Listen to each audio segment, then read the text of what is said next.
Olá a todos, eu sou Gustavo Zacari e sejam bem-vindos ao Planeta SPM em Quarentena.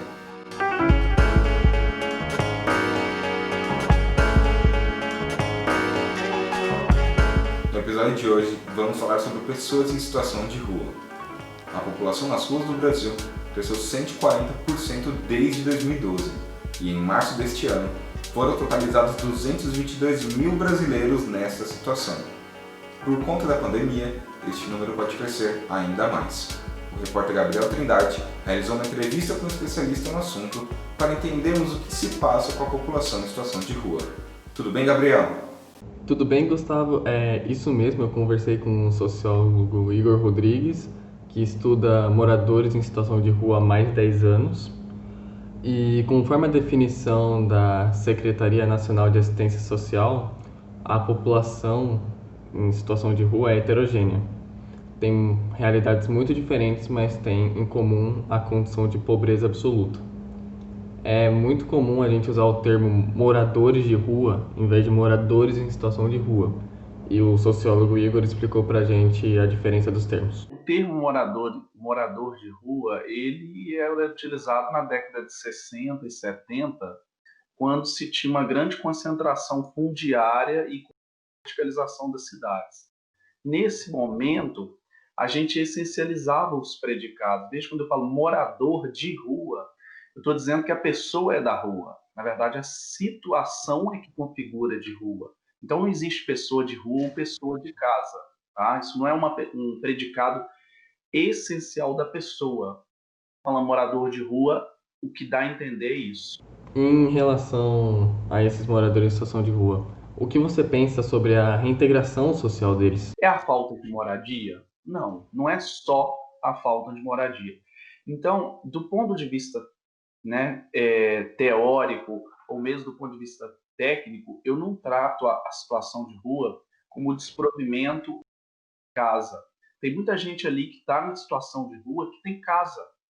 Tá? Então, aquela pessoa que vai lá, passa um dia em casa, daí vai trabalhar, fica 3 dias na rua. E aí, o que acontece? Então, essa pessoa tem um teto. Né? A gente não pode confundir a categoria sem teto com a categoria cidadãos em situação de rua. O próprio albergado ele tem um teto provisório, mas tem um teto.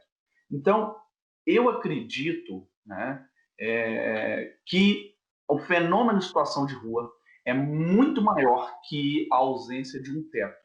É um fenômeno complexo, né? É um fenômeno que está envolvido ruptura de laços afetivos, tá? E aí a casa simboliza a afetividade. Mesmo com movimentos de inclusão de pessoas em moradias, ainda é grande o número de moradores em situação de rua no Brasil.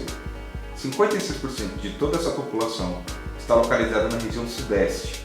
O último levantamento oficial da Prefeitura de São Paulo, realizado em 2019, apontou um aumento de 53% no número de pessoas que vivem nessa situação na capital paulista.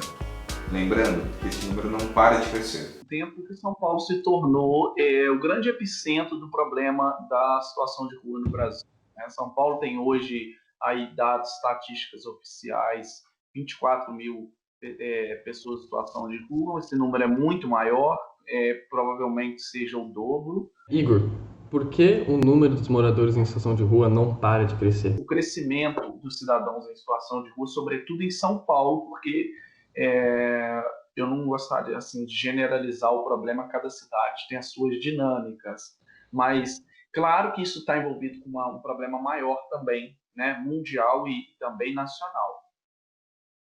A questão de São Paulo especificamente, nós tivemos aí, primeiro, nos últimos 3 anos, uma queda no emprego dos anos 2010 para 2020. Se você pegar o ano de 2010 e o ano de 2020, nós temos uma diferença muito grande relacionada ao emprego. Tá? Então, 2010, 2009, nós estávamos no emprego mais, no pleno emprego se falava, né? O Brasil estava em outro momento, o mundo estava em outro momento.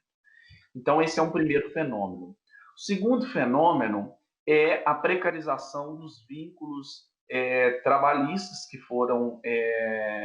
que explodiu no mundo também. Tá? Então, você tem aí o iFood, a uberização, né, que é o processo chamado de uberização. Isso também contribui para o aumento da fragilidade e da precariedade social. Tá? Então, você tem aí todos esses instrumentos, que é a desvinculação do emprego formal.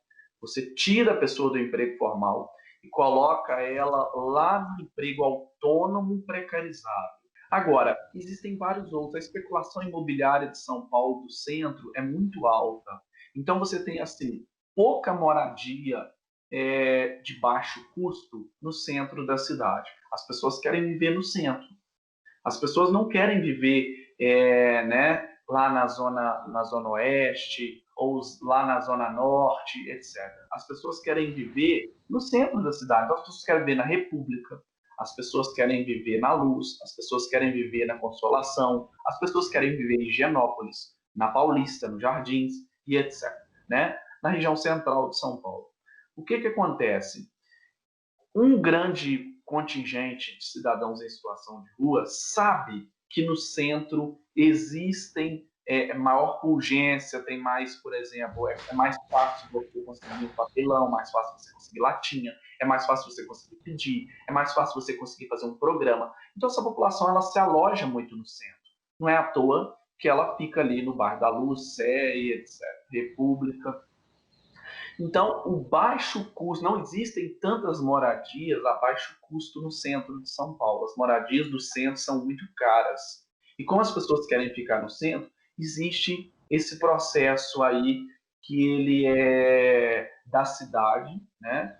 Que não é um processo de tensão, tá? Um processo de tensão entre moradia e a oferta entre a demanda de moradia e a oferta de imóveis a baixo custo. Além de frio e fome, a violência é algo presente na vida dos moradores em situação de rua. Segundo o Ministério da Saúde, entre 2015 e 2017, foram registrados mais de 17 mil casos contra a população de rua. Mesmo representando 20% da população, as mulheres são a maioria dentre os casos de violência no Brasil. Aproximadamente 51% dos casos são contra as mulheres. Dentre os principais ataques estão estupros, ameaças e assédios. Igor, por que tanto ódio com os moradores em situação de rua? Existe no Brasil um ódio, na verdade, aos pobres, né? Então, aos miseráveis despertam ódio, entende? Você não quer aquelas pessoas que querem acabar com a pobreza, vamos matar os pobres. É praticamente isso que existe. Não é assim, querem acabar com a pobreza? Vamos acabar com a situação de pobreza. Né? É mais fácil você criar uma política com base no massacre, com base na cifra negra, com base na calada da noite, com base em jato d'água, com base em opressão, né? Com base em ocultação de cadáver. Então você cria uma política que ela tá na sombra. Tá? As políticas as políticas flertam com as sombras sobre a população.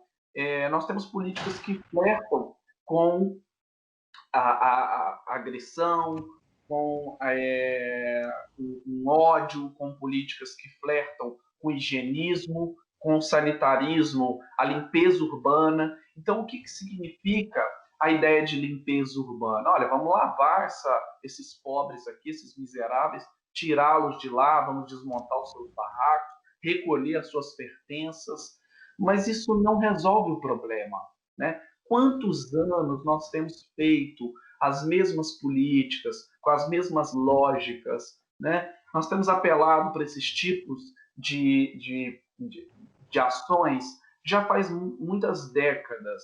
E o problema só aumentou, né? O problema, se você for mapear dos anos 80 para os anos 90, para os anos 2000, 2010, 2020, nós só aumentamos o problema.